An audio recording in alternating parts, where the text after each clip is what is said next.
하나, 둘, 셋. 하나, 둘, 셋. 마이크를 심어봤습니다. 하나, 둘, 셋. 네.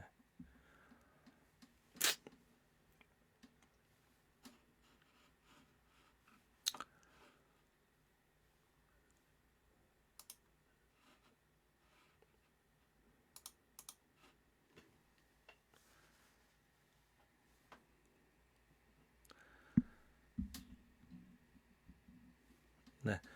예, 반갑습니다. 네, 원래는 어제 그 준비를 해서 방송을 하려고 했었는데, 예, 여러 가지 그 개인 사정으로 오늘 그 주일인데 교회들 다 잘 다녀오셨는지 모르겠습니다. 저도 잘 가서 밥도 맛있게 먹고, 특별히 오늘은 제 딸하고 또 같이 가서 같이 앉아서 이제 고3인데 이제 그 수시는 또 이제 한 군데 넣어서 또 시험을 봤었고요.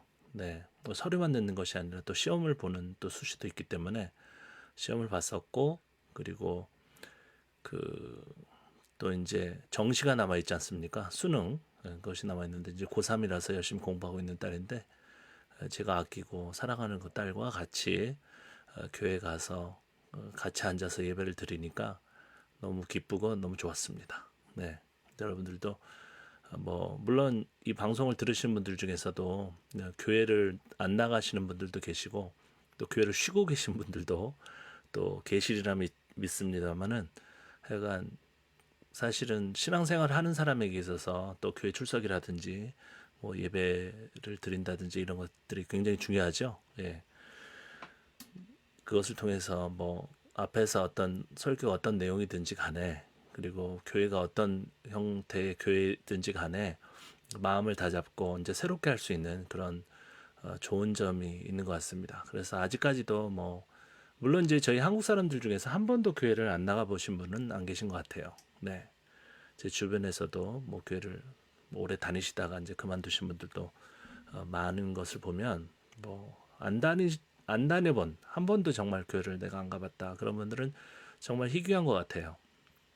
근데 어쨌든 간에 좀 쉬고 계신다면 물론 이제 요즘 그 개신교에 대해서 굉장히 이미지도 실추됐고 여러 가지 많은 문제들이 또 방송을 통해서 드러나고 있기 때문에 그것이 이제 하루 이틀에 생긴 문제라기보다는 굉장히 오랜 시간 동안 누적된 문제가 이제 드러난 것이라고 보기 때문에 예, 뭐 가기 어렵죠. 교회가 마땅히 다닐 교회가 없다라고 하는 분도 많죠. 그런데도 불구하고 여러분들이 어떻게든지 가장 여러분들이 보실 때 그래도 뭐 가장 괜찮은 교회다 이런 교회에 가셔가지고 뭐 생활을 하셨으면 저 같은 경우에는 좀 좋지 않을까 네, 그런 생각이 듭니다. 네. 네.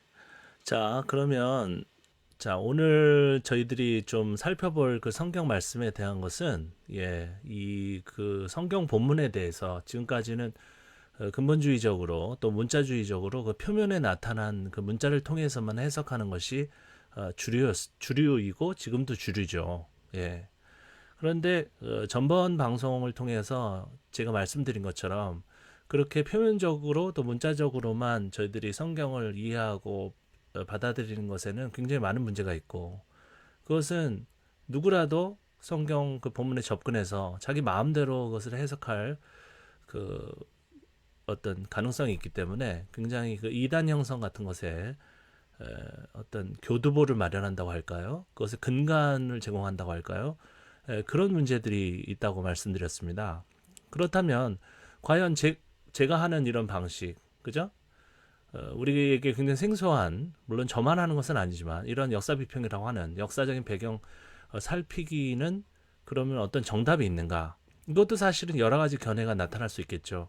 그래서 어떤 분은 뭐 해석하는 사람마다 전부 다 다르기 때문에 그냥 자기 마음대로 해석하면 된다라고 그것을 포기하는 사람도 있어요. 하지만 제가 지금 살펴본 이 역사적인 성경의 어떤 본문에 나타나는 그런 역사적 배경 살피기라는 것은 그래도 가장 논리적으로 이 문장을 분석하는 것이기 때문에 그냥 주먹구구식으로 소위 말하는 영적인 해석보다는 훨씬 낫다.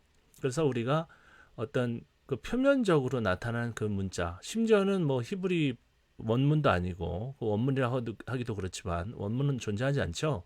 그 히브리 사본도 아니고 그냥 한국어 성경을 가지고 그냥 자기 마음대로 해석하는 그런 사람이 이렇게 존재하는데 그거보다는 훨씬 낫다라고 제가 말씀을 드릴 수 있겠습니다. 자, 그러면 오늘은 그 구약 성경에 나타나는 그런 이혼, 캐리투시라고 하는 이 단어가 이제 있는데요. 이 단어는 그렇게 많이 사용되지 않았습니다. 겨우 4번, 구약 성서에서 4번 동일한 형태로 사용됐기 때문에 이것을 가지고 이렇게 살펴보는 것이 좀 유용하겠죠. 예를 들어서 뭐 토라라고 하는 하나님의 율법, 말씀이라고 하는 그 단어는 그 220번이나 사용됐기 때문에 저는 물론 이제 그것을 논문을 쓰면서 하나씩 다 살펴보았지만 이런 방송을 통해서 그런 것을 학습하기에는 공부하기에는 살펴보기에는 좀 무리가 있다라고 말씀을 드리겠습니다.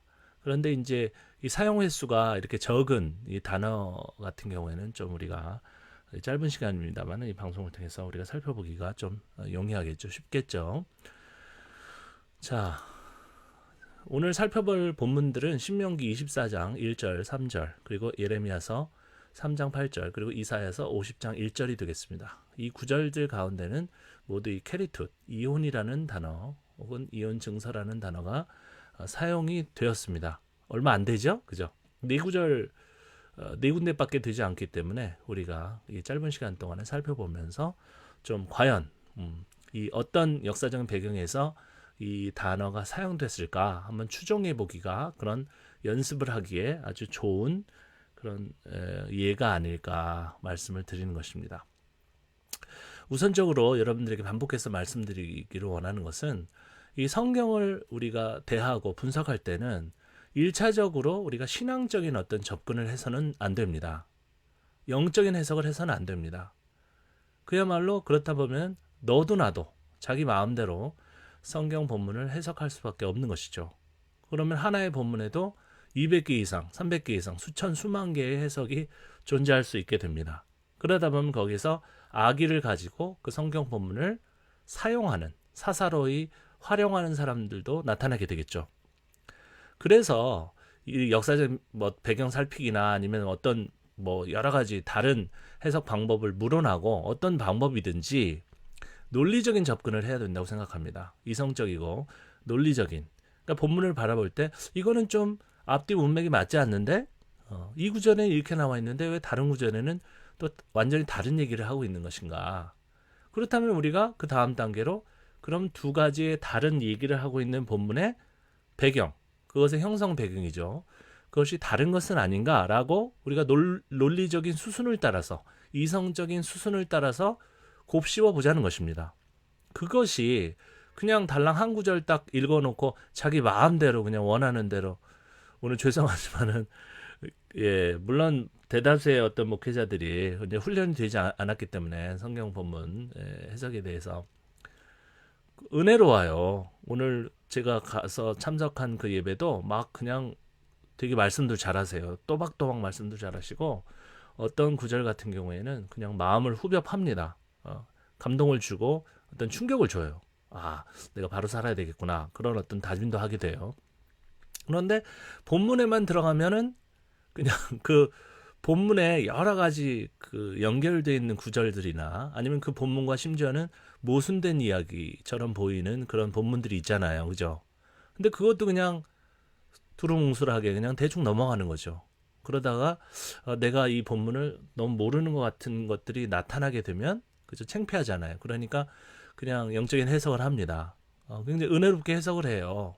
알레고리로 해석을 하시는 걸 볼 수가 있어요. 물론 이제 성서 본문에도 원래 그 본문에도 사실은 알레고리가 있죠. 들어 있습니다. 그러나 그 알레고리라는 것 그 내면에도 또 배경이 있는 거죠. 어떤 시점이 있는 거죠. 그것을 우리가 캐내서 발견해 가지고 학습해야 되는데 거기까지는 우리가 이르지 못하고 워낙 우리가 근본주의적이고 복음주의라고 얘기하지만 사실 복음주의가 어디 있습니까? 모두 다 근본주의죠. 조금 더 세련된 다른 사람들이 이렇게 접할 때 거부감이 덜할 것 같은 그 느낌의 근본주의가 복음주의입니다. 제가 봤을 때는 복음주의라는 그런 단어 용어 자체가 존재하지 않고요. 실존하지 않는 그런 용어라고 제가 생각을 합니다. 어쨌든 간에 그렇게 우리가 훈련되지 않고 대충 그 표면적으로 나타난 그 본문들만 갖다가 자기 마음대로 유용했기 때문에 이런 그 본문이 어떠한 역사적인 배경으로 형성됐을까 추정 자체를 안 한 것이죠. 무조건 그것이 나쁘다. 그것은 자유주의다. 성경은 하나님의 말씀인데 어떻게 우리가 이성적으로 접근하느냐 등등의 이야기를 하면서 네, 어떻게 보면 하나님께서 그 성경의 어떤 외피죠. 그 문자적인 외피 내부의 가치관을 가지고 있는데 그 가치관을 우리들에게 전달하시려고 하는 그런 어떤 선의를 우리가 배척하고 그걸 무시했다고 말씀을 드릴 수가 있겠습니다.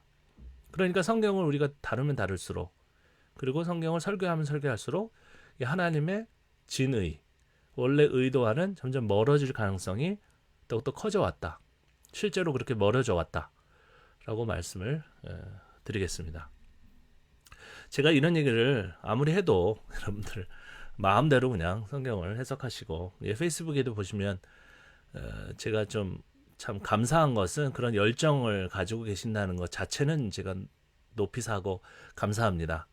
그러나 성경 자체를 워낙 그렇게 배워왔기 때문에 그냥 우리가 문자를 보고 그대로 그냥 자기 마음대로 느낌 오는 대로 소위 말하는 감동 받는 대로 그것을 성령의 감동이라고 하죠.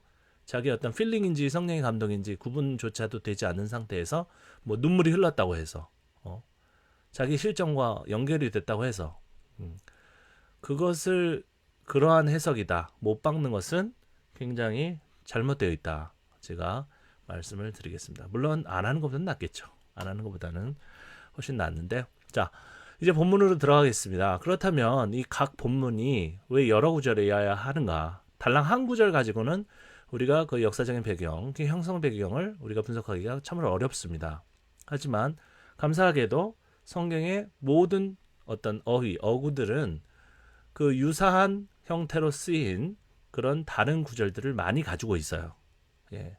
달랑 1회만 쓰여진 그런 용어라고 할지라도 그것과 유사한 어떤 용례들을 가지고 있기 때문에 서로 비교하면서 그 사이에서 나타나는 아주 미세한 그 시간적인 차이, 배경적인 차이를 우리가 캐치할 수 있다라고 말씀을 드리겠습니다. 자, 그러면 신명기부터 우리가 하나씩 이렇게 살펴볼까요?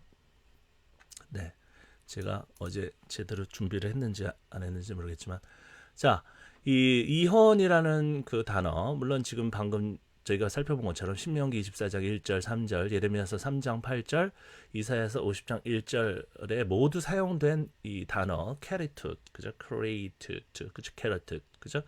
크레이투 좀 강하게 발음해야 되는데 저는 발음이 그렇게 좋지는 않습니다.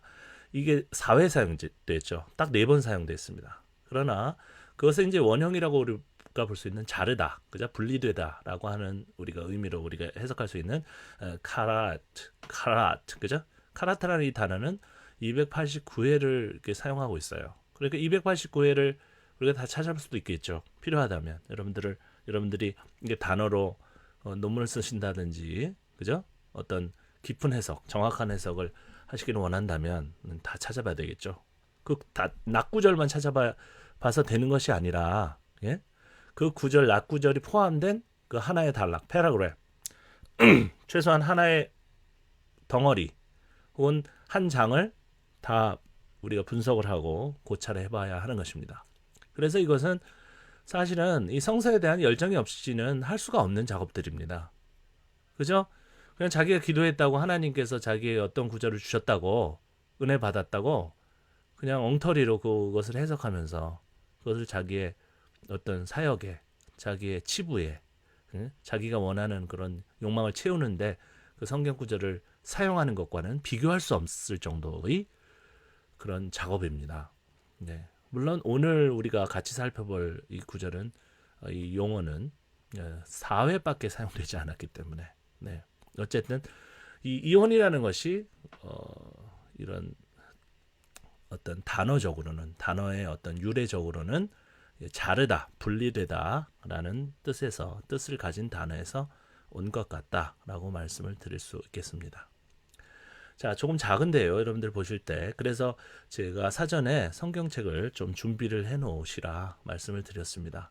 이 화면으로는 이렇게 크게 보여드릴 수가 없네요. 물론 일일이 다 제가 사전 준비를 해서 한 구절 한 구절 여러분들에게 보여드렸으면 좋겠지만은 고화질로 여러분들이 보실 수 있는 분들은 보시겠지만 또 이렇게 글자 같은 것들이 뭉개지는 분들도 계시기 때문에 신명기 24장 1절부터 4절까지를 여러분들이 성경 가지고 계시면 같이 펼쳐 놓으시고 보셨으면 좋겠습니다. 자, 신명기 24장 1절. 사람이 아내를 맞이하여 데려온 후에 그에게 수치되는 일이 있음을 발견하고 그를 기뻐하지 아니하면 이혼 증서를 써서 그의 손에 주고 그를 자기 집에서 내보낼 것이요. 이렇게 되어 있습니다. 예. 여기 보면 이혼의 어떤 그런 상황에 대해서 얘기하죠. 이혼이 어떻게 성립됩니까? 그 남자가 아내를 데려온 다음에 결혼을 한 거죠. 데려온 후에 그에게 수치되는 일이 있음을 발견하고 그를 기뻐하지 아니하면 두 가지 내용이 나옵니다. 하나는 그에게 수치되는 일이 있음을 발견한다. 그리고 두 번째로는 그를 기뻐하지 아니한다. 그런데 첫 번째, 두 번째가 이 형성된 순서가 꼭 수치되는 일이 있음을 발견하고 먼저 되고 그 다음에 그를 기뻐하지 아니하면이 나중에 됐을 가능성만 있는 것이 아닙니다. 왜냐하면 이 구절만 보면 그런 것 같지만 그 다음에 2절 그 여자는 그의 집에서 나가서 다른 사람의 아내가 되려니와 재혼이죠. 그죠? 예, 남편에게 버림을 받습니다. 그러니까 이 신명기 24장 1절의 배경에서는 이혼이 성립하려면 남자가 여자를 버리는 것만 있는 거죠. 여자가 남편이 싫어가지고 이혼하겠다. 이런 여지에 대해서는 얘기하고 있지 않습니다. 성경이 얘기하지 않는 것은 우리가 함부로 추정할 수는 없죠. 그래서 남자가 여자를 쫓아내는 그런 형태의 이혼이다. 오직 남자만이 주도권을 갖고 있는 그런 이혼이다. 지금 여성 인권에 대해서 계속 이렇게 상승하고 있는데, 그죠? 저는 찬성합니다. 너무 오랫동안 여성이 그 성적인 어떤 억압, 차별 이런 것들을 받아왔었기 때문에 굉장히 저는 찬성합니다. 그런데 어쨌든 이 구약 성경에 보면 여성분들이 볼 때 화가 나죠. 여자가 원한다고 이혼되는 것이 아니라 남자가 그 여자를 기뻐하지 아니할 때 꼴 보기 싫다. 그러면 이혼이 성립한다는 얘기예요. 그나마도 2절에 보면 신명기 24장 2절에 보면 그 여자가 집에서 나가서 다른 사람의 아내가 될 수 있는 여지를 주고 있습니다. 이것은 굉장히 그 당시로 보면 여성 인권에 대해서 고려를 한 것이죠. 그래도 또 두 번째 기회를 주는 거죠. 신명기 24장 3절 그의 둘째 남편도 그를 미워하여 이혼 증서를 써서 그의 손에 주고 그를 자기 집에서 내보냈거나 또는 그를 아내로 맞이한 둘째 남편이 죽었다 하자 그랬어요. 여기에서도 이혼의 조건에 대해서 얘기하고 있는데 뭡니까? 남편이 그를 미워하여. 똑같죠? 동일하죠. 1절과 3절의 동일한 그런 내용은 남편이 그 여자를 원하지 않을 때, 싫어할 때 이혼이 성립한다는 얘기를 하고 있는 것입니다. 이 두 구절을 비교해 봤을 때, 이 모든 구절들의 원형이 있을 거 아니에요. 그죠? 원래 형태가 있습니다. 그 원형에 가까운 것은 바로 남자가 여자를 원하지 않을 때 그 여자로 하여금 떠나게 하는, 버려버리는 그런 형태의 이혼의 그런 모습들이 원래 있었다라고 우리가 한번 조심스럽게 추정을 해볼 수 있겠습니다. 그런데 신명기 24장 1절에 보면 그에게 수치되는 일이 있음을 발견하고라는 어떤 구절이 또 들어가 있는 거예요. 만약에 남자만이 원해서 그 여자를 버린다는 것이 이 고대 세계의 어떤 원형, 이혼의 원형이라고 한다면 이 여자에 대해서 탓을 하고 있죠. 그녀에게죠. 그녀에게 수치되는 일이 있다라고 하는 것은 조금은 다른 시점에서 추가됐을 가능성이 있는 거예요. 이렇게 봅니다. 그걸 어떻게 아느냐?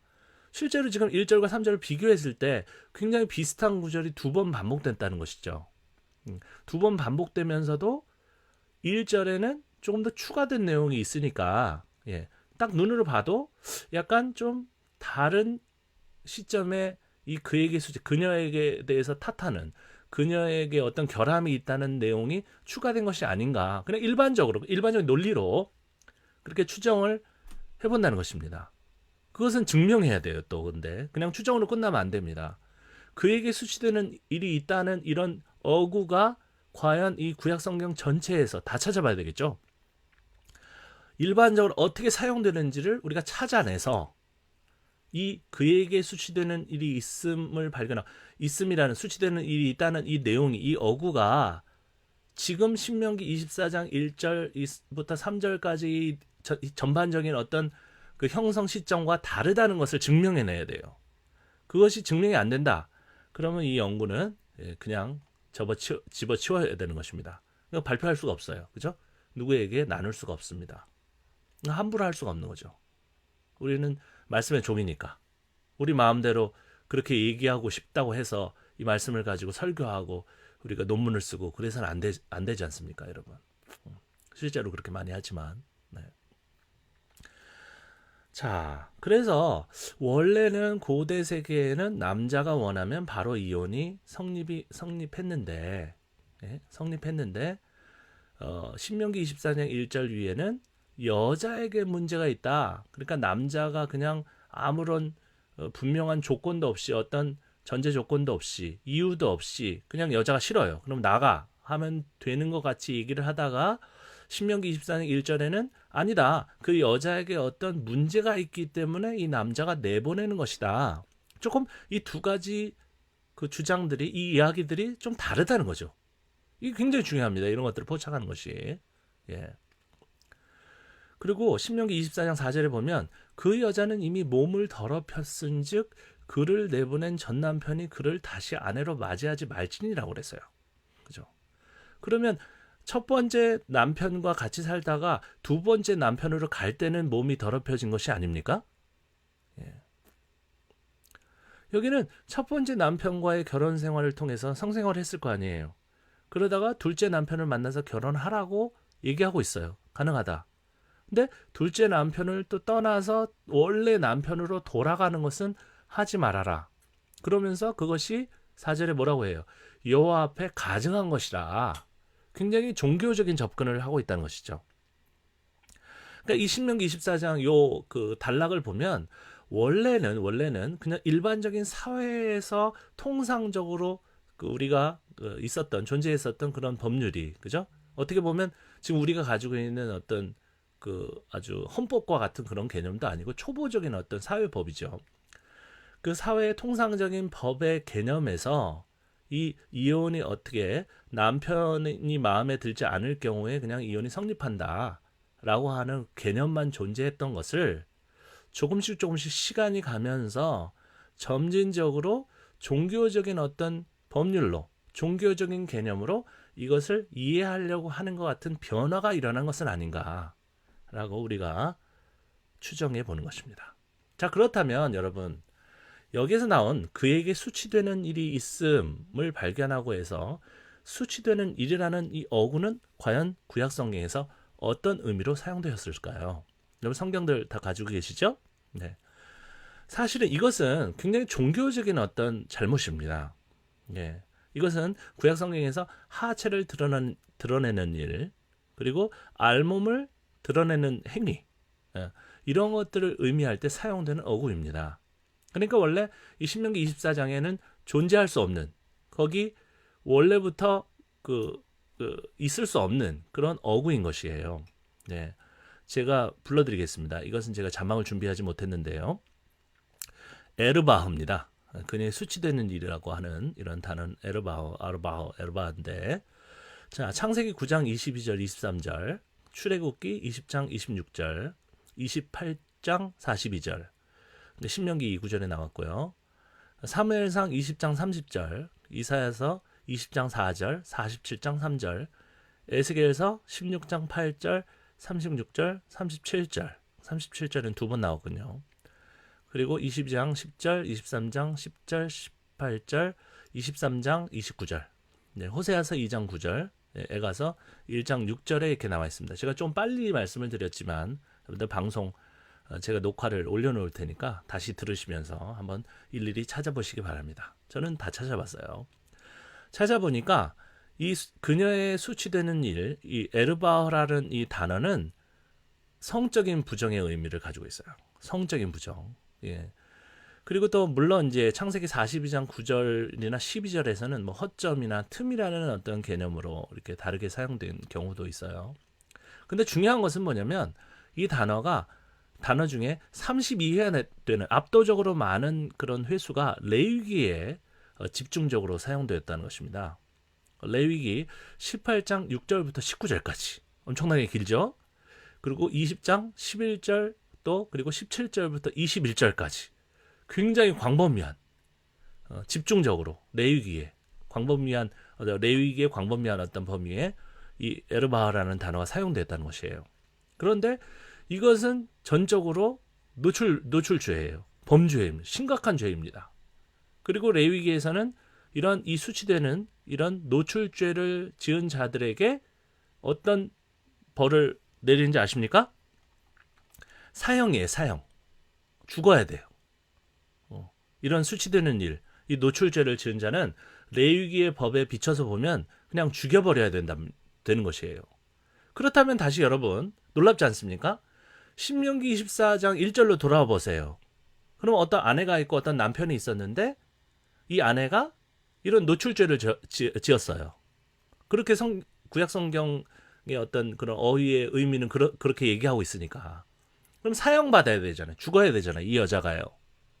그런데 놀랍게도 신명기에서는 그 여자를 죽인다는 얘기가 아니라 이혼 증서를 써서 그녀의 손에 주고 순순히 그냥 내보내고 또 재혼도 가능하고 심지어는 그 둘째 남편하고 살다가 또 그 남편도 또 싫어가지고 그 둘째 남편의 집에서 나와가지고 이렇게 돌아다니다가 그 전 남편에 갈 수 있는 가능성까지, 물론 결혼하면 안 된다고 얘기했지만 재결합을 너무 지저분하다라고 하는 뜻에서 그랬는지 원래 남편이 그 여자를 내보낼 때 좀 심사숙고해라 라고 하는 그런 의미에서 그랬는지 모르겠지만 재결합은 반대하고 있잖아요. 그것은 뭐예요? 재결합의 가능성에 대해서도 언급한 거 아니에요.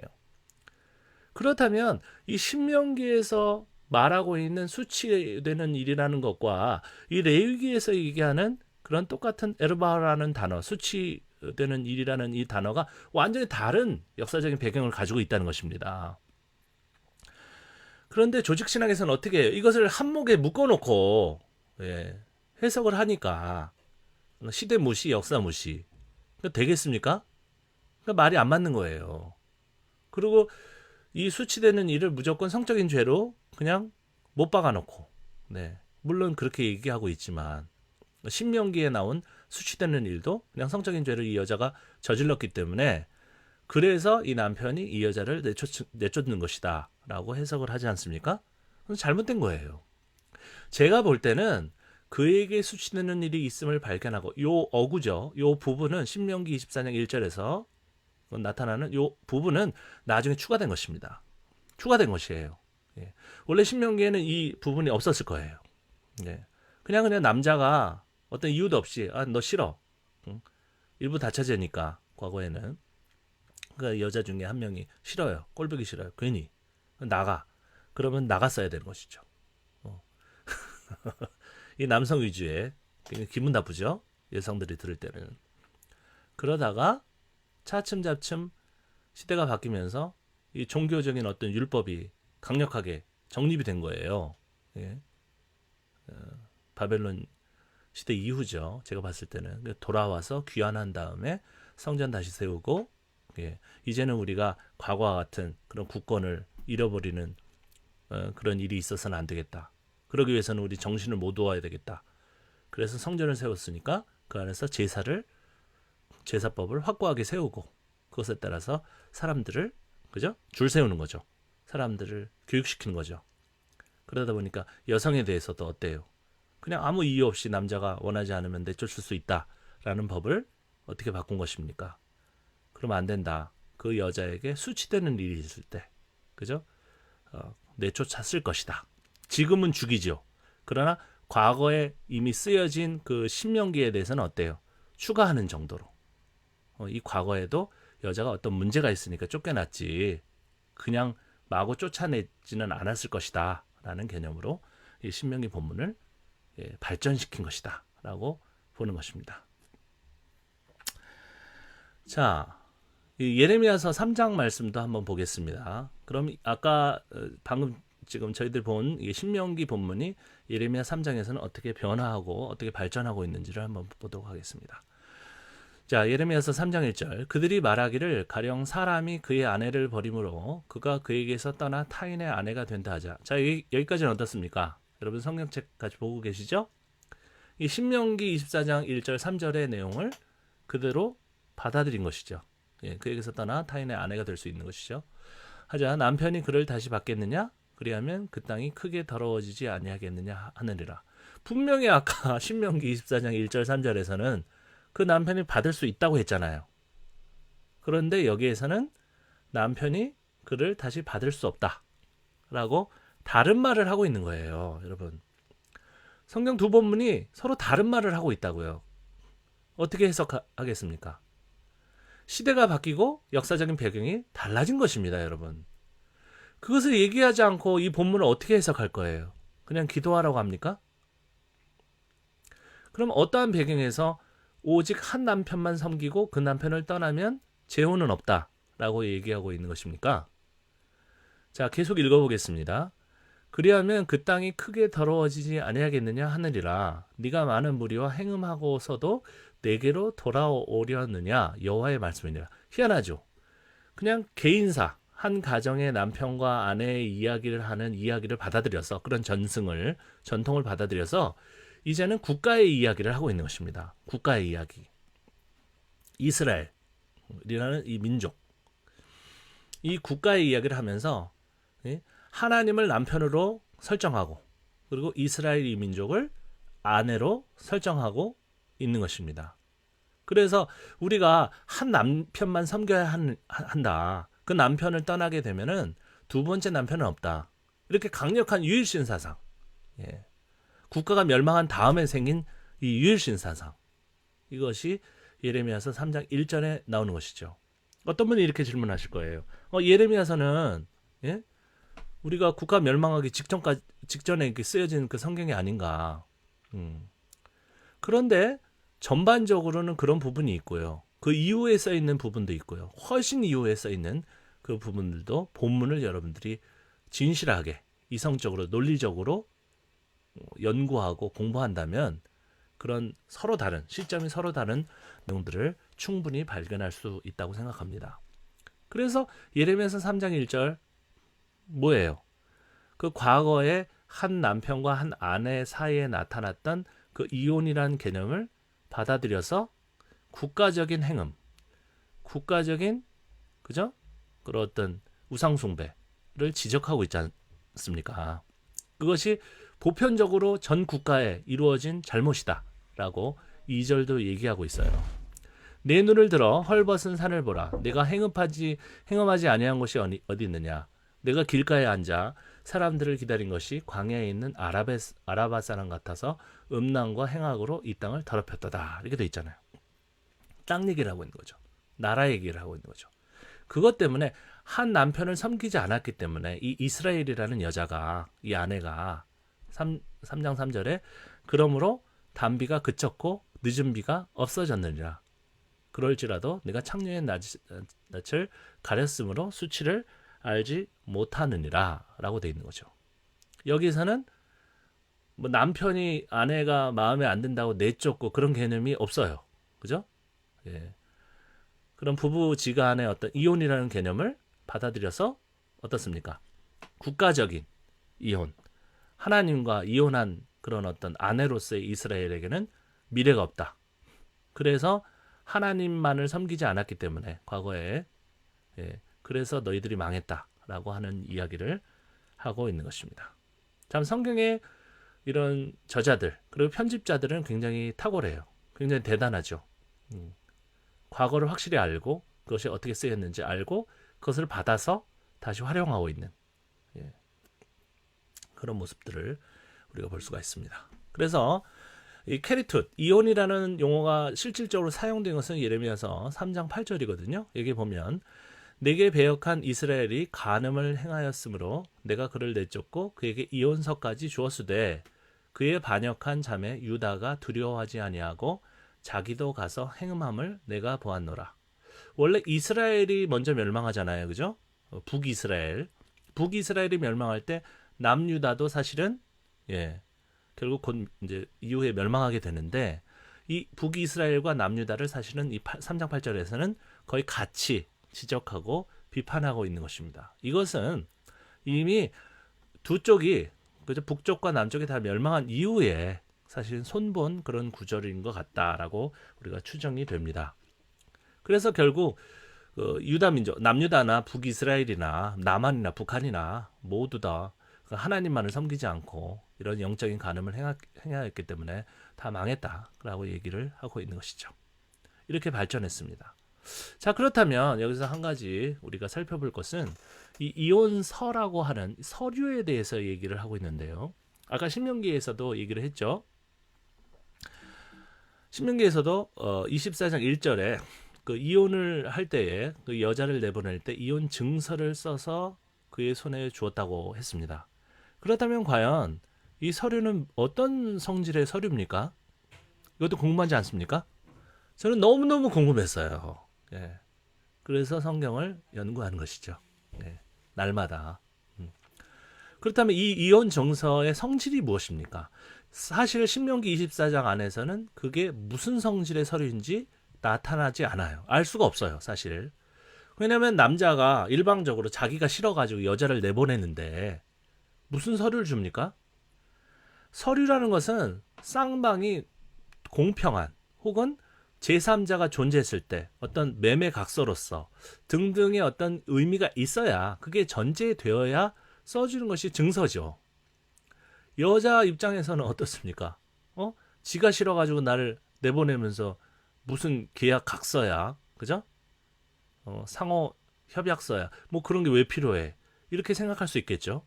굉장히 모호하단 말이에요. 모호해요. 네. 자, 예레미야서도 마찬가지입니다. 비록 그 이혼이라는 그 개념, 그것을 이런 국가적인 차원으로 비유적으로 이렇게 사용했지만 여기에도 쓰인 이 이혼서가 무슨 개념인지 우리가 알 수가 없는 거예요. 과연 무엇인가? 이혼하면 그냥 이혼하는 것이지 무슨 서류가 필요한가라고 우리가 질문을 할 수 있겠습니다. 그렇죠? 네. 그런데 말입니다. 이 예레미야서 지금 3장 8절을 얘기했는데 그렇다면 이 증서라는 이 단어, 증서라는 이 어휘는 어떻게 사용되었는가를 우리가 살펴보면 예레미야서 32장 10절에 은을 저울에 달아주고 매매를 상징하고 있죠. 매매를 이야기하고 있어요. 증서가 매매와 연결되어 있다는 것을 우리가 알 수 있습니다.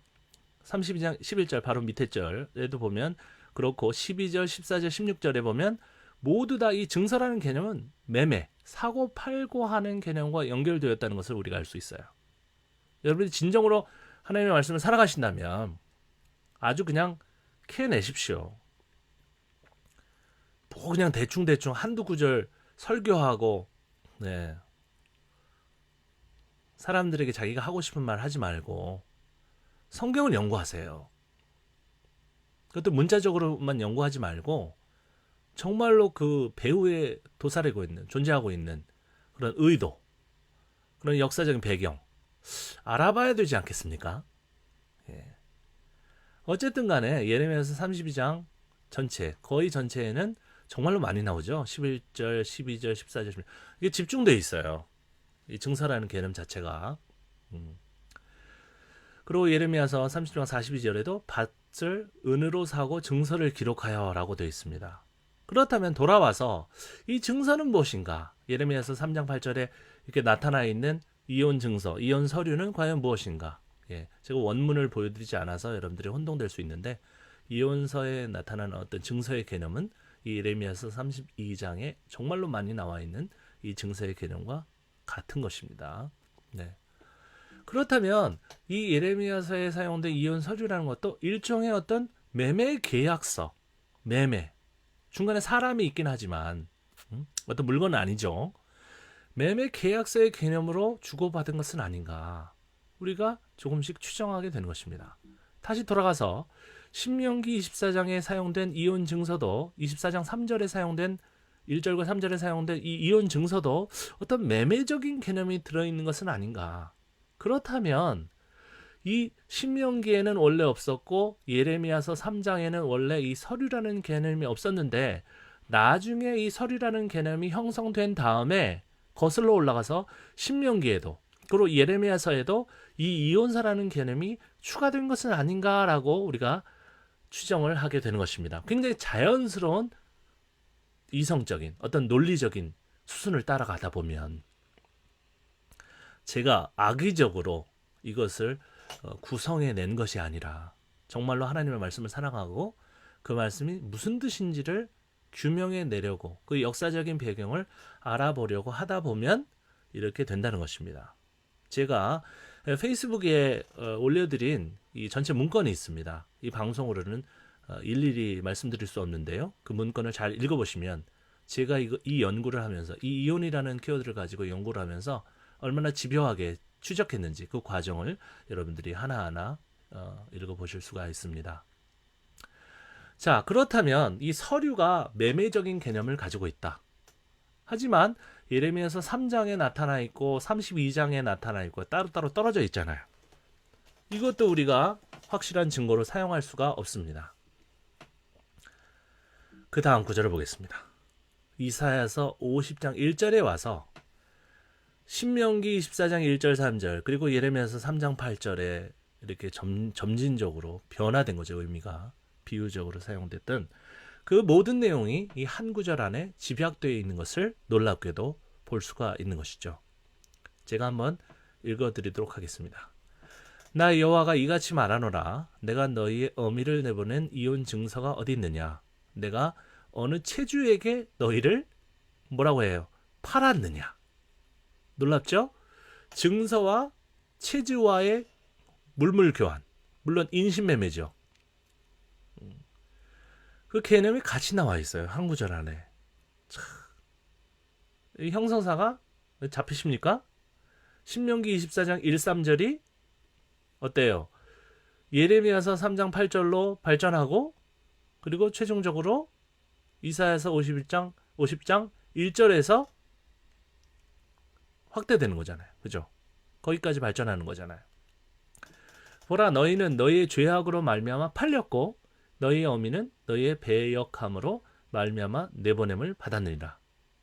이 확장된 어떤 그런 과정 가운데 자세히 살피면 어떤 구절이 가장 먼저고 중간에는 어떤 구절이고 최종적으로는 어떤 구절로 발전했는지 알 수가 있습니다. 제가 그래서 신명기, 예레미야서, 이사야서 순으로 배열해서 여러분들에게 보여드리는 것입니다.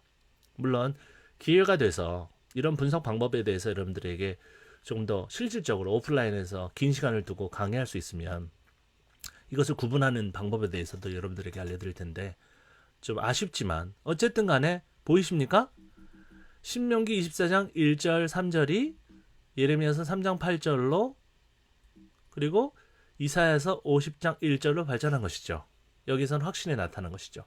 그러나 이혼 증서라는 이런 단어, 이 용어에 대해서만큼은 오히려 이사야서 50장 1절이 어떤 명확하게 나타나고 그제서야 그것이 확정된 다음에 이 모든 구절을 알고 있을 서기관들이 있겠죠. 어떤 편집자들이 있겠죠. 그들이 봤을 때 앞에 신명기 24장에도 이 이혼 증서라는 개념이 필요하다. 집어넣고 예레미야서 3장 8절에도 이 이혼 증서라는 개념이 필요하다. 집어넣고 그러나 원래 초본이 있을 거 아닙니까? 원래 형태가 있을 거 아닙니까? 신명기 24장에. 그죠? 원래 없었던 그 증서라는 게 그 단어가 없었던 그런 또 시대적 배경과 이사야서 50장 1절이 배우로 하고 있는 그 시대적 배경이 어때요? 충돌하는 거죠. 그래서 성경 해석이 그렇게 어려운 거예요, 여러분. 어려워요. 그래서 이렇게 규명해내면서 그렇구나. 결국은 모든 그 문제의 어떤 혼란스러움의 어떤 주범이 어디에 있어요? 이사야서 50장 1절에 있구나. 이것을 편집한 사람에게 있구나. 왜냐하면 이혼이란 개념은 이 사람에게는 어떤 개념밖에 없어요. 국가적인 개념밖에 없어요. 이제 국가가 멸망한 이유이기 때문에. 그러면서 앞에 신명기 24장에 뭐 개인적인 어떤 얘기를 하고 이혼 뭐 남편이 싫어가지고 여자를 버렸다는 그 개념은 아무런 관심이 없는 거예요. 이사야서 50장 1절의 어떤 편집자에게 있어서는. 그러니까 거기다가 매매 계약서로서의 이혼 증서라는. 근데 이 편집자들의 훌륭한 점이 있어요. 이들은 원래 대대적으로 내려오는 그게 구전이든지 아니면 필사본이든지 간에 그것을 아예 무시하고 새로 쓰지는 않습니다. 항상 앞이나 뒤에다가 자기네들이 추가하고 싶은 내용들 혹은 사이에다가 필사하면서 사이사이에다가 자기가 추가하고 싶은 단어들을 덧붙이는 한이 있어도 원래 있었던 그런 본문을 아예 그냥 지워버리진 않아요. 그러다 보니까 후대에 우리들이 이 성서 말씀을 갖다가 접할 때에 굉장히 도움을 많이 받는 거죠. 예. 그래서 과거에 쓰인 그런 내용과 그죠? 그 과정 가운데 추가된 내용과 최종 어떤 그 버전, 그죠? 최종 그 문헌들이 같이 혼재해 있기 때문에 오히려 그것을 정말 이성적인 어떤 그 눈썰미를 가지고 기도도 하셔야지요. 물론 제가 그런 것들을 무시하는 게 아닙니다. 저 송봉은 저 박사는 저 송봉은 목사는 정말 신앙이 없어. 너무 머리로만 하나님을 믿어. 제가 그게 무슨 말인지 아는데요. 엉터리로 하는 것보다 낫잖아요. 저도 기도합니다. 이 방송하기 전에 저도 기도 많이 했어요. 어쨌든 간에 이 하나님의 말씀은 그런 영적인 접근을 먼저 하지 마시고 좀 세심하게 날카롭게 좀 살펴보세요. 서로 시대가 맞지 않은 그런 구절과 어구들이 충돌하면 좀 질문을 하고 추정을 해야 될 거 아니에요, 여러분. 아시겠어요? 네. 좀 다그치는 것처럼 말씀드려서 죄송하지만 제가 너무 답답해서 그래요. 네. 설교를 들으면 다 엉터리로 하고 자기 마음대로 하고 싶은 얘기하고 네. 기도원을 세웠는데 방석이 50개 필요한데 여러분 그 본문과 무슨 관계가 있습니까? 설교 중에 왜 그런 소리를 해요? 어쨌든 답답해요. 네, 우리 손다니엘 우리 전수사님 안녕하십니까? 네. 여러분들이 이 방송을 들으시다가 이 라이브의 좋은 점은 여러분 질문을 할 수 있다는 것입니다. 여러분들이 질문하시면 제가 즉각적으로 대답을 할 수 있으면 대답을 하고요. 그게 어려우면은 좀 댓글로 여러분들에게 대답을 하도록 하겠습니다. 자, 이사야서 50장 1절 말씀을 돌아와서요. 여기에 신명기 24장 1절에 내용이 들어있고 그리고 예레미야서 3장 8절에 내용이 들어있지 않습니까? 그죠? 근데 놀라운 것은 시대적인 차이가 더 명확하게 나타나는 내용들이 또 들어있다는 거예요. 여기 보면 원래 예레미야서 3장 8절, 3장 1절부터 8절까지의 내용을 보면 하나의 민족, 하나의 세대만 얘기하고 있어요. 그죠? 이스라엘이 주고 또 유다에게도 경고를 내리고 있죠. 근데 이 이사야서 50장 1절에 보면 어미 그리고 자식에 대해서 얘기하고 있는 거예요. 너희 어미라고 불렀다는 것은 그 어미의 자식을 얘기하는 것이죠. 이것 자체가 이미 많은 세월이 흘렀다는 것을 나타내고 있습니다.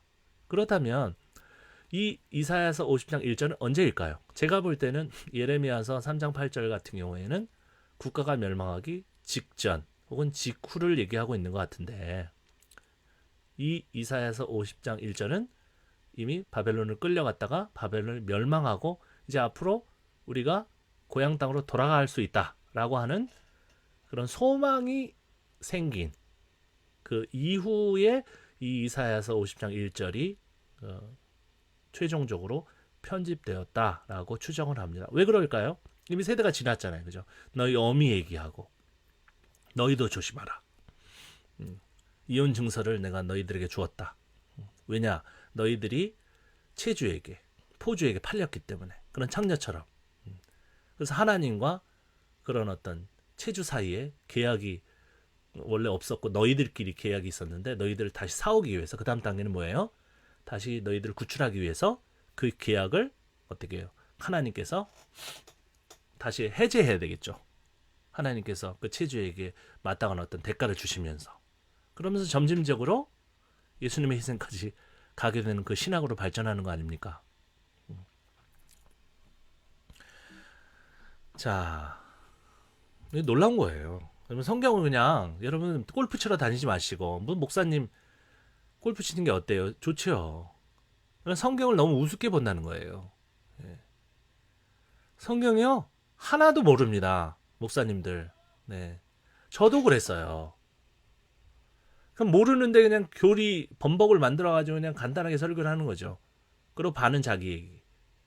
그리고 교회가 필요한 것들.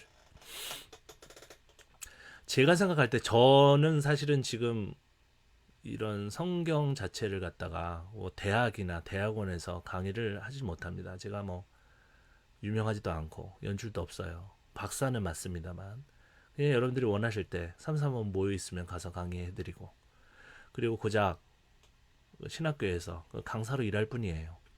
그러나 저 같은 사람도 정말로 많은 시간을 이 성경 말씀을 알아내고 해석하는데 소비하고 있습니다. 투자하고 있어요. 놀 시간 없어요. 네. 근데 세상에 연구도 안 하고 저렇게 설교하시는 분들을 보면 참 돈 쉽게 번다. 그런 생각이 듭니다. 어쨌든 그건 제 얘기이고요. 자, 지금까지 신명기 24장 1절과 3절 그리고 예레미야서 3장 8절과 또 이사야서 50장 1절을 우리가 읽었습니다. 역사적인 순서대로 제가 나열을 해놓은 것이죠. 한번 살펴보면 신명기 24장 1절과 3절에서는 그냥 남편이 원하지 않으면 나가라 라고 하는 그런 우리 현대적으로 도저히 수용하기 어려운 그런 이혼의 모습들이 있었죠. 그러다가 예레미야서 3장 8절에 보면 어때요? 그 개인적인 어떤 그 개인사, 가정의 남자와 여자 사이에 일어나는 그런 이혼에 대해서는 관심이 없어지고 국가가 멸망했기 때문에 우리의 나라가 왜 멸망했는가? 하나 되신 하나님만 섬기지 않고 바알도 같이 섬겼기 때문이다. 이제 앞으로는 그러지 말자라고 하는 성찰이 나타나고 있는 그런 깨달음이 나타나고 있는 것이 바로 국가적인 어떤 이혼의 개념을 국가적인 그 차원에서 비유적으로 사용하고 있는 예레미야서 3장 8절이 되는 것이죠. 그러다가 이사야서 50장 1절에 보면 이혼 서류의 개념이 등장한 것입니다. 여기에서는 계약관계, 그러니까 이 체주라고 하는 그것이 바벨론일지 아니면 사탄일지 그건 모르겠어요. 부차적인 해석이고 체주로 인해서 너희들이 팔렸다. 계약서가 존재하는 것이죠. 매매기 때문에 그런 것들을 언급하는 그런 최초의 본문. 그러면서 이사야서 50장 1절에서 이혼 서류의 개념이 거슬러 올라가서 신명기 24장 1절과 3절 그리고 예레미야서 3장 8절에 추가적으로 영향을 미쳤다고 할 수가 있겠습니다.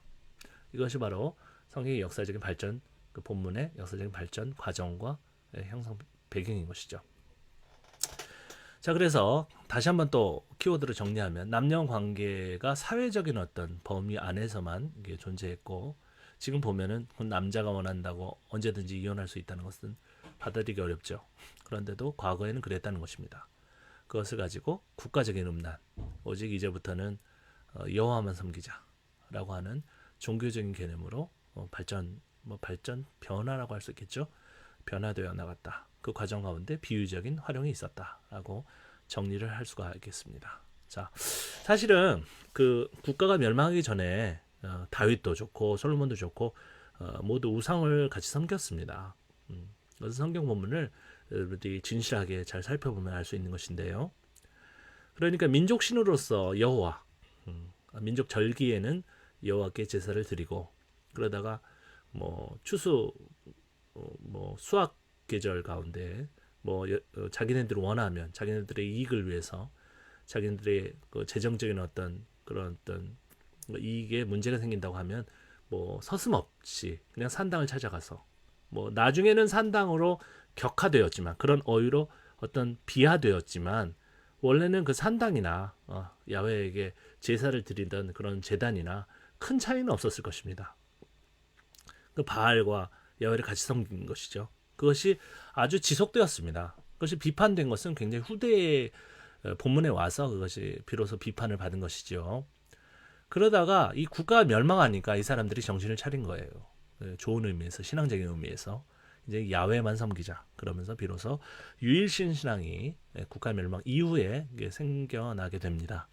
그러다 보니까 이 남녀 관계도 일부 다처제에서 어때요? 일부 일처제로 한 남자의 한 여자만 두는 것이 좋다는 개념도 동보적으로 생성되고 생겨나게 됐던 것이죠. 그래서 유대교에서는 그 이슬람교와 달리 한 남자의 한 여자 개념으로 점진적으로 발전했다고 우리가 볼 수가 있습니다. 원래는 족장시대 뭐 아브라함이나 이삭이나 야곱 같은 경우에는 그런 게 없잖아요. 그냥 일부 다쳐지잖아요. 그죠? 그런 것들이 결국은 시절이 흐르면서 오직 하나님도 한 분이시고 내 남편도 내 아내도 하나다라는 개념으로 변화되고 그 배후에는 철통같이 그런 어떤 종교적으로 어떤 법률화된 그런 사회상이 있다라고 정리를 할 수가 있겠습니다. 자, 그렇다면 그 이혼에 대해서 좀 살펴보고 마치도록 하겠습니다. 이혼이 사실은 그 종교 사회를 배경으로 이 법제화가 되는 것입니다. 그러면서 함부로 이혼을 할 수가 없고 타당한 어떤 정당성을 가지고 이혼이 성립되게 된 것이죠. 그 전에는 그냥 남자가 그 여자 꼴보기 싫다, 원하지 않는다, 그러면 그냥 나가 하면 되던 그런 고대적인 어떤 흐름이었었는데 이것이 종교 사회화가 되면서 이 이혼과 어때요? 신앙과 결부시키는 것이죠. 하나님만 섬기니까 그죠? 오직 한 남편과 한 아내로서 존재해야 되고 하나님과 분리될 수 없잖아요. 그죠? 하나님이 정하신 것을 나눌 수 없다라고 하는 개념이 이런 종교적인 사회의 어떤 그런 뭐예요? 법제정과 함께 같이 발전했다라고 말씀을 드릴 수가 있겠습니다. 근데 실질적으로 우리 교회에 보면 이혼하신 분들이 많아요. 제 친구도 이혼한 우리 친구들이 굉장히 많거든요. 그런데 그 친구들에게 이혼했으니까 이상하다. 하나님께서는 이혼하는 것을 안 좋아하시는데 라고 하는 그런 눈빛으로는 볼 수가 없어요. 이게 이혼이 특정한 시대의 종교 사회에 아주 철동 같은 법 제정을 배경으로 하고 있다고 말씀을 드렸잖아요. 그러니까 우리 시대에는 사실은 이혼이 그렇게까지 아주 심각한 어떤 신앙적인 타격을 줄 정도의 행위라고 볼 수는 없습니다. 우리 시대는 지금 저 여러 시대를 말씀드렸는데 그런 성경의 배경이 되는 시대하고는 또 다른 시대예요. 네. 제가 봤을 때는 오히려 더 거슬러 올라가서 신명기 24장 1절과 3절을 한번 생각해 보세요. 그 남자가 싫어서 내버리는 여자라고 할지라도 그 시대인데도 불구하고 그 여자의 인권을 고려합니다. 쫓겨나는 여자지만 두 번째 결혼할 수 있다 라고 얘기하고 있잖아요. 그러니까 이 성경의 역사적인 배경을 전반적으로 살피고 이해하고 있는 사람이라면 우리 시대에는 이혼한 것이 신앙적인 어떤 결함으로까지 봐서는 안 된다라고 얘기를 해주셔야죠. 그리고 어떤 목사님들 재혼하는 분들 주례 안 하죠. 근데 저는 합니다. 왜요? 왜냐면 자꾸 재혼하는 것과 어때요? 유일신 하나님을 남편으로 섬기고 그의 자녀로서의 우리 신도들의 개념을 같이 결부하는 거예요. 그렇게 결부하는 것도 오늘 우리가 살펴봤지만 특정한 시대에 특정한 성경의 본문이 여러 가지 있는데 그중에 특정한 시대에 나타난 어떤 특정한 생각이란 말이에요. 그것까지 우리가 받아들일 필요는 없습니다. 아시겠어요? 그러니까 재혼하더라도 주례하십시오. 그리고 교회에서 이혼하신 분들 너무 손가락질 하지 마세요. 여러분 지금 이혼한 인구가 얼마나 많은지 아세요? 목사님들 특별히? 왜 손가락질하고 왜 배관시합니까? 돌싱이라고 하잖아요. 돌아온 싱글. 남편의 폭력 때문에 이혼한 사람. 나쁜 짓 한 겁니까? 신앙적으로 잘못된 겁니까? 어쩔 수 없었잖아요. 아내의 어떤 부도덕 때문에 남편이 어쩔 수 없이 이혼을 했다. 그 남편을 왜 뭐라고 합니까? 여러분. 좀 정신을 차리고 이성적으로 좀 생각해 보자고요. 지금 이 성경의 세 가지 본문도 다 다른 시대를 가지고 있고 그 어떤 본문의 형성 배경을 가지고 있단 말이에요. 그렇다면 그 안에 있는 가치, 그 가치는 뭡니까? 그 이혼한 사람에 대해서 조금은 고려해주고 그 외피적으로는 이 종교사회의 철통 같은 법제정이 둘러싸고 있지만 오히려 그 안에 있는 코어, 그 핵심, 그 남편의 변덕 때문에 아내가 버려지는 것들을 싫어하시는 하나님의 마음, 그래서 네가 한번 버리면은 그 여자가 다시 결혼 못한다 라고 하는 신명기의 말씀을 주시는 그 하나님의 마음. 그러니까 네가 버릴 때 심사숙고하여라 라고 하신 거 아닙니까? 오히려 그 코어, 그 핵심되는 내용들을 우리가 받아들이고 마치 예레미야서 3장 그 편집자가 그랬던 것처럼, 물론 그렇게 사용했지만 국가적인 비유로, 그리고 이사야서 50장 1절에 어떤 편집자가 그렇게 사용했던 것처럼 우리도 신명기의 여러 가지 그 종교적이고 민족적인 어떤 껍질이 둘러싸여 있는 그 핵심을 받아들여서 지금 우리 앞에 있는 형제 자매 가운데 이혼하신 분들을 인격적으로 그리고 인권적으로, 예, 잘 대해드리고 그들의 두 번째 기회, 세 번째 기회, 열 번째 기회면 어때요, 여러분? 예? 결혼했는데 그 남편이 그 아내가 사이코면 헤어져야죠. 예. 어떤 목사님은 그래. 예. 그 남편이 계속 폭력을 해요.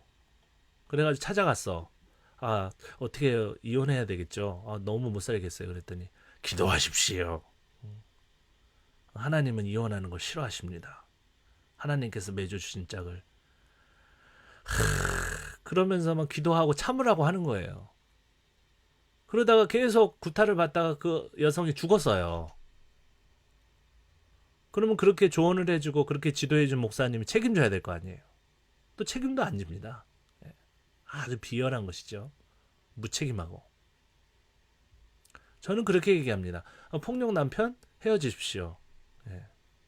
이혼 하나님 앞에서 괜찮습니다. 두 번째 기회 신명기 말씀 가운데 들어있습니다. 하나님께서 제공하십니다. 예. 한 번 헤어진 그 남자 잊으십시오. 예. 오히려 이것이, 예, 성경의 핵심이 아닌가. 성경이 우리들에게 제공해 주시는 그 맑고 밝은 그런 길이 아닌가라고 말씀을 드리는 것입니다. 여러분, 개인 권리입니다. 존중하시고요. 교회에서 하나님 한 분이시기 때문에 하나님을 끝까지 섬기는 것처럼 한 남편을 십자가를 치고 섬겨라. 그런 개떡 같은 소리 하지 마시고요. 예. 그럼 당사자가 돼 보세요. 여러분들 정신이 번쩍 날 것입니다. 그러나 물론 이제 함부로 어떤 깊은 고려 없이 폭력이나 뭐 어떤 뭐 외도나 뭐 이런 것들이 없는데도 그냥 자기가 변덕스럽게 살기 싫다 그래가지고 헤어지는 것들은 우리가 하지 말라고 해야 되겠죠. 그러나 다시 한번 말씀드립니다. 교회 안에서 이혼하신 분들, 돌아온 돌싱들이죠. 여러분들 무시하지 마시고 그들의 신앙에 어떤 문제가 있는 것처럼 배관시하지 마시고, 그분들의 권리가 있습니다. 그분들은 존중받아야 마땅합니다. 예. 어떤 이유인지 우리는 알 수 없지만 우리는 오늘 성경의 핵심이 말씀하시고 있는 것처럼 그분들을 위해서 두 번째 기회가 있다는 사실, 또 세 번째 기회, 네 번째 기회, 열 번째 기회도 있다는 사실을 여러분들 잘 아시고, 여러분들 같은 형제로 받아들여 주시고, 그리고 부부 어떤 그런 모임, 특별히 부부들만 모이는 모임이잖아요, 그죠? 예. 뭐 돌싱들의 모임 왜 없어요? 또 그런가? 예, 그런 모임을 만들어 놓으면 그분들이 안 올까봐 그런지 모르겠지만, 어쨌든 어떤 신앙에 문제가 있어서 그렇게 이혼했다고 하는 그런 개념만 여러분들이 없애신다고 한다면, 제가 오늘 이 방송한 어떤 그런 의미, 그런 의의가 있다고, 그런 보람이 있다고 말씀을 드리겠습니다. 네. 오늘은 제 생각에는 굉장히 간단하게 살펴본 거예요. 그죠? 제가 이것을 연구할 때는 굉장히 많은 공을 들이고 한 구절이라도 빠지는 구절이 없을 수 있도록 굉장히 많이 노력합니다. 여러분들도 저처럼 성경 말씀에 정말 깊은 애정을 가지시고요. 예, 이제 건성으로 하나님의 말씀을 다루고 그것을 설교하는 데서 떠나서 정말로 진정한 하나님의 말씀의 종이 되시기를 진심으로 축원드립니다. 이상으로 마치고요. 제가 최근에 좀 몸이 그렇게 별로 좋지 않는데, 이렇게 살은 쪘는데 건강에 문제가 있다는 게 참 아이러니해요. 근데 저도 믿을 수가 없어요. 근데 이제 가족들이 많이 걱정을 합니다. 여러분들 언제 또 다음 방송을 할지는 잘 모르겠지만 만나는 그 순간까지 여러분들 늘 건강하시고요.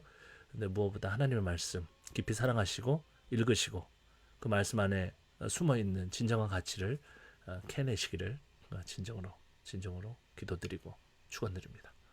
감사합니다.